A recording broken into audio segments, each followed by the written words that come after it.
नमस्कार. Cook with Sneha लांबरेमध्ये तुम्हा सर्वांचे अगदी मनापासून स्वागत आहे. भरली मसाला वांगी तर तुम्ही नेहमीच वेगवेगळ्या प्रकारे बनवून खात असाल. पण आज मी तुम्हाला एकदम गावरान पद्धतीचं झक्कास आणि भन्नाट चवीचं भरलं वांगं तयार करून दाखवणार आहे. आज मी तुम्हाला जवळा भरून केलेलं भरल्या वांग्याचं मस्त असं झणझणीत काळ्या रश्श्याचं कालवण तयार करून दाखवणार आहे. हे एवढं टेस्टी जवळा भरून तयार केलेलं भरलं वांगं वेगवेगळ्या प्रकारच्या भाकरींसोबत खाण्यासाठी फारच टेस्टी लागतं. पण तुम्ही ह्याला चपाती आणि भातासोबतही खाऊ शकता. नक्कीच माझ्या या भरल्या वांग्याची चव तुम्ही आयुष्यभर विसरू नाही शकणार. पुन्हा पुन्हा तुम्हाला हे जवळा भरून तयार केलेलं झणझणीत आणि चवदार असं काळ्या रश्श्याचं कालवण बनवून खायला आवडेल. जो हे कालवण टेस्ट करेल, तो बोटांसोबत ताटसुद्धा चाटून पुसून खायला मजबूर होईल. मला खात्री आहे ही रेसिपी बघून तुमच्या तोंडाला नक्कीच पाणी सुटलं असेल आणि लगेचच तुम्हाला हे जवळा भरून तयार केलेलं भरलं मसाला वांगं बनवून खायची इच्छा झाली असेल. चला तर मग वेळ वाया न घालवता लगेचच आपण आपल्या आजच्या या चविष्ट रेसिपीला सुरुवात करूया. परंतु त्या अगोदर तुम्ही माझा हा चॅनल सबस्क्राईब केला नसेल, तर प्लीज माझ्या या चॅनलला सबस्क्राईब करा. म्हणजे माझ्या पुढील प्रत्येक व्हिडिओच्या नोटिफिकेशन्स तुम्हाला मिळत राहतील. तर आजचं आपलं भरलं वांगं बनवण्यासाठी इथे मी ही पाव किलो म्हणजेच 250 ग्राम वांगी पाण्याने स्वच्छ धुवून घेतली आहे. या वांग्यांच्या देठाचा थोडासा भाग सुरीने कापून टाकायचा आहे आणि ह्यांना हे पहा अशा सुरीने चिरा मारून घ्यायचा आहे. वांग्यांच्या आतमध्ये कीड वगैरे आहे की नाही ते चेक करून बघायचंय. तर इथे मी ही सगळी वांगी ह्या ठिकाणी तयार करून घेतली आहे. वांग्यांच्या आतल्या बाजूला असं थोडं थोडं हळद मीठ चोळून घ्यायचंय. यांना आपण बाकीची तयारी करेपर्यंत असंच या हळद मिठामध्ये मुरत ठेवणार आहोत. याच्याने वांग्यांची जी एक विशिष्ट प्रकारची स्मेल आहे ती तर नष्ट होतेच, पण वांगी देखील ह्याच्याने खाण्यासाठी छान चवदार लागतात. या अशा काही छोट्या छोट्या टिप्स जाणून घेणं फारच गरजेचं असतं. खास करून नवशिक्यांना अशा काही छोट्या छोट्या महत्त्वाच्या टिप्स माहीत असायला हव्या. यानंतर इथे मी ह्या बाउलमध्ये हा 2 वाट्या सुका जवळा घेतलाय. बरेच जण ह्याला सुकटही बोलतात. इथे गॅसवर ठेवलेल्या ह्या कढाईमध्ये मी सगळा जवळा घालून घेणार आहे. याला अगदी मंद आचेवर छान असं कुरकुरीत होईपर्यंत भाजून घ्यायचंय. ह्याच्याने ह्याची जी एक विशिष्ट प्रकारची स्मेल आहे ती नष्ट होऊन त्याचा छान असा खमंग सुगंध सुटेल. त्याच्याने हा जवळा खाण्यासाठी सुद्धा मस्त असा चवदार लागेल. बस याला असं लो फ्लेमवर याचा हलकासा रंग बदलून कुरकुरीत होईपर्यंत भाजून घ्यायचंय. भाजलेला जवळा इथे मी ह्या बाउलमध्ये काढून घेतलाय. याला आपण ह्याच्यामध्ये पाणी घालून बाकीच्या तयाऱ्या करेपर्यंत पाण्यामध्ये भिजत ठेवणार आहोत. असं ह्याच्यामध्ये भरपूर पाणी घालून ह्याला पाण्यामध्ये भिजत ठेवायचंय. म्हणजे हा पाण्यात भिजून सॉफ्ट होईल आणि ह्याला लागलेली धूळ माती सुद्धा पाण्यामध्ये निघून जाईल. यानंतर आता इथे या कढाईमध्ये मी हे 4 चमचे अख्खे धणे घालून घेणार आहे. यांना लो फ्लेमवर मस्त असं खमंग भाजून घ्यायचंय. धने हलकेसे भाजून झाल्यानंतर ह्याच्यामध्ये मी ह्या 4 सुक्या लाल मिरच्या भाजायला घालणार आहे. यांना असं तेल न घालताच मंद आचेवर भाजून घ्यायचंय. हे भाजलेले धणे आणि सुक्या लाल मिरच्या मी ह्या कढाईमधून काढून घेणार आहे. यानंतर आता हा एक मोठ्या साईजचा लांबट चिरलेला कांदा मी ह्या कढाईमध्ये घालून घेणार आहे. याला आपण ह्याच्यामध्ये 2 ते 3 चमचे तेल घालून भाजून घेणार आहोत. हा कांदा फुल फ्लेमवरच मस्त असा डार्क तांबूस रंगावर भाजून घ्यायचा आहे. हे पहा अशा पद्धतीने मी हा कांदा ह्या ठिकाणी असा डार्क तांबूस रंगावर भाजून घेतलाय. आता ह्याच्यामध्ये मी 12 ते 15 लसणाच्या पाकळ्या आणि 1 इंच आलं भाजायला घालणार आहे. अगदी मिनिटभर ह्यांना कांद्यासोबत भाजून घ्यायचंय. बस तर आता ह्याच्यामध्ये मी हे 1 वाटी किसलेलं सुकं खोबरं भाजायला घालणार आहे. ह्याच्यातलं खोबरं भाजून तांबूस होईपर्यंत ह्याला भाजत राहायचंय. हे पहा इथे तुम्ही पाहू शकता ह्याच्यातलं खोबरं भाजून छान असं तांबूस झालंय. यानंतर आता ह्याच्यामध्ये मी थोडीशी कोथिंबीर घालून घेणार आहे. कोथिंबीर घातल्यानंतर अगदी मिनिटभर कोथिंबीर ह्याच्यामध्ये भाजून घ्यायची आहे आणि गॅस बंद करून हे भाजलेले सर्व जिन्नस पूर्णपणे थंड होऊ द्यायचे. भाजलेले सर्व जिन्नस पूर्णपणे थंड झाले की सर्वात प्रथम इथे या मिक्सरच्या भांड्यामध्ये मी हे भाजलेले अख्खे धणे आणि सुक्या लाल मिरच्या घालून घेणार आहे. यानंतर हे भाजलेलं सुकं खोबरं, कांदा, आलं, लसूण आणि कोथिंबीर सुद्धा ह्याच्यामध्ये घालायची आहे. ह्यांना प्रथम पाणी न घालताच मिक्सरमध्ये थोडंसं बारीक करून घ्यायचंय.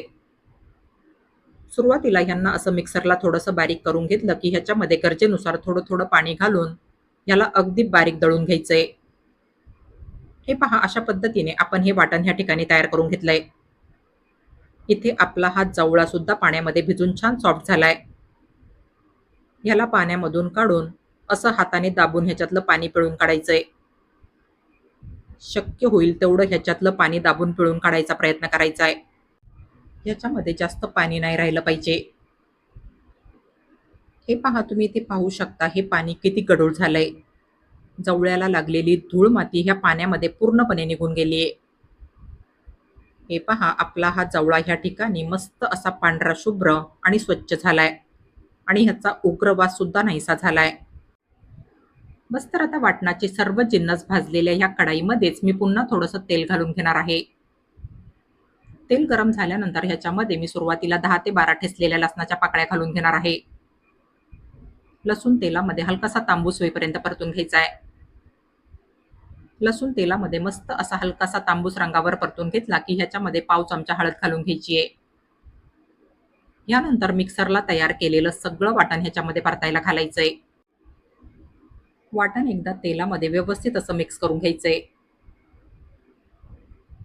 आता ह्याच्यामध्ये मी हा चवीनुसार 1 चमचा घरगुती मसाला आणि चवीनुसार अर्धा चमचा लाल तिखट घालून घेणार आहे.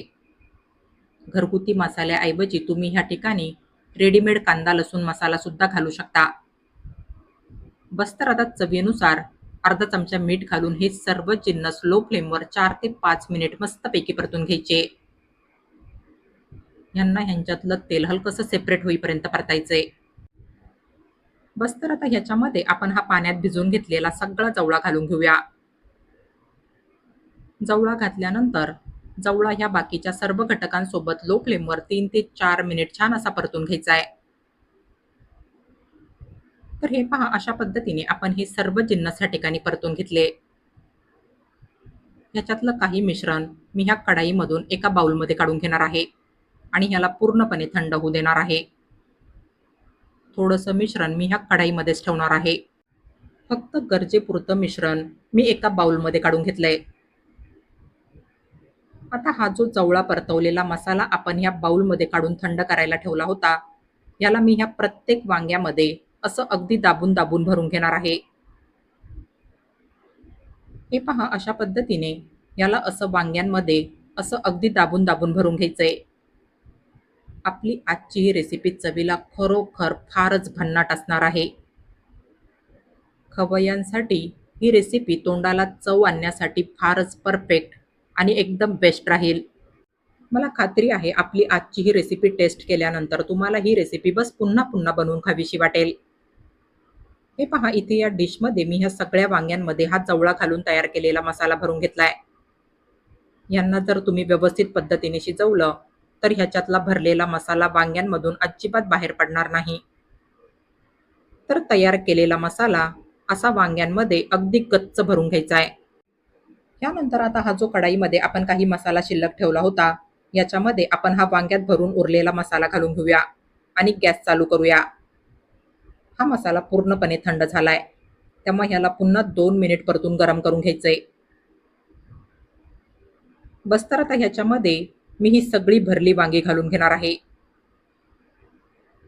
ही वांगी एकदा या मसाल्यामध्ये व्यवस्थित मिक्स करून घ्यायची आहे. बस तर आता ह्याच्यामध्ये मी 2 ग्लास गरम पाणी घालून घेणार आहे.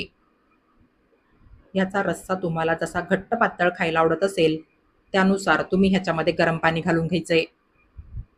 याच्यामध्ये पाणी हे गरमच घालायचंय. थंड पाणी ह्याच्यामध्ये घालायचं नाहीये. त्याच्याने तुमची वांगी व्यवस्थित अशी सॉफ्ट आणि मऊ नाही शिजणार. गरम पाण्यामुळे वांगी अगदी पटकन शिजल्या जातात आणि सोबतच सगळ्या मसाल्यांचा फ्लेवर आणि टेस्ट देखील तशीच टिकून राहते. गरम पाण्यामुळे कालवणाला तर्री देखील फारच छान येते. पाणी घातल्यानंतर ह्याच्यावर घट्ट झाकण ठेवायचंय आणि ह्याला लो फ्लेमवर शिजवून घ्यायचंय. बस अधूनमधून ह्याच्यावरचं झाकण काढून ह्याला असं अगदी हळूवार हलवून खालवर करून घ्यायचंय. गरज पडल्यास पुन्हा ह्याच्यामध्ये गरम पाणी घालायचंय आणि ह्याच्यावर झाकण ठेवून ह्याला पूर्णपणे शिजवून घ्यायचंय. ह्याच्यातली वांगी शिजून पूर्णपणे सॉफ्ट झाली पाहिजे. पाण्याचं प्रमाण हे तुम्ही तुमच्या गरजेनुसार ह्याच्यामध्ये कमी जास्त करून घालू शकता. या कालवनाचा रस्सा तुम्हाला जसा घट्ट पातळ खायला आवडत असेल तसं तुम्ही ह्याला तयार करू शकता. हे पहा मस्तच. इथे आपलं हे जवळा भरून तयार केलेलं भरलं मसाला वांग्याचं काळं कालवण ह्या ठिकाणी फारच जबरदस्त बनून तयार झालंय. ह्याचा सुगंध सुद्धा इथे फारच छान सुटलाय. बस सर्वात शेवटी थोडीशी बारीक चिरलेली कोथिंबीर ह्याच्यामध्ये मिक्स करून घ्यायची आहे. हे पहा हे जवळा भरून तयार केलेलं भरलं मसाला वांग्याचं काळ्या रश्श्याचं झणझणीत आणि चमचमीत कालवण बघून खवय्यांच्या तोंडाला तर नक्कीच पाणी सुटलं असेल. मला खात्री आहे आपली आजची ही जवळा भरून तयार केलेली भरल्या वांग्याची रेसिपी तुम्हाला बघताच बनवून खायची तीव्र इच्छा होत असेल. हे कालवण खाऊन तुमच्या तोंडाला 101% फारच छान चव येईल. या कालवनाची चव सुद्धा तुम्हाला आयुष्यभर विसरणं अशक्य राहील. आपली आजची ही जवळा भरून तयार केलेली भरल्या वांग्याची काळ्या रश्श्याची रेसिपी ह्या ठिकाणी फारच मस्त अशी झणझणीत, चमचमीत आणि टेस्टी बनवून तयार झाली आहे. ह्याच्या नुसत्या वासानेच तुमच्या तोंडाला पाणी सुटेल. हे कालवण चवीला तर एवढं जबरदस्त टेस्टी लागतं की तुम्ही नेहमीच्या तुलनेत एक भाकरी ह्या कालवनासोबत नक्कीच जास्त खाल. हे कालवण ज्वारी बाजरीच्या भाकरी, तांदळाच्या भाकरी, चपात्या आणि भातासोबतही खाण्यासाठी फारच टेस्टी लागतं. अगदी बोटांसोबत तुम्ही ताटसुद्धा चाटायला मजबूर व्हाल. खरोखर फारच म्हणजे फारच जबरदस्त टेस्टी लागतं हे जवळा भरून तयार केलेलं काळ्या रश्श्याचं भरलं मसाला वांग चवीला. तुम्ही सुद्धा एकदा माझ्या या रेसिपीप्रमाणे असं चमचमीत आणि झणझणीत असं जवळा भरून तयार केलेलं काळ्या रश्श्याचं भरलं मसाला वांग एकदा नक्की ट्राय करून बघा. आणि तुम्हाला माझी आजची ही रेसिपी आवडली असेल तर प्लीज माझ्या या रेसिपीला लाईक आणि जास्तीत जास्त शेअर करा. आणि अशाच नवनवीन आणि पारंपरिक रेसिपीज बघण्यासाठी माझ्या या चॅनलला सबस्क्राईब करा. चला तर मग भेटूया पुढील रेसिपींमध्ये. तोपर्यंत हेल्दी खा आणि हेल्दी रहा. Take care.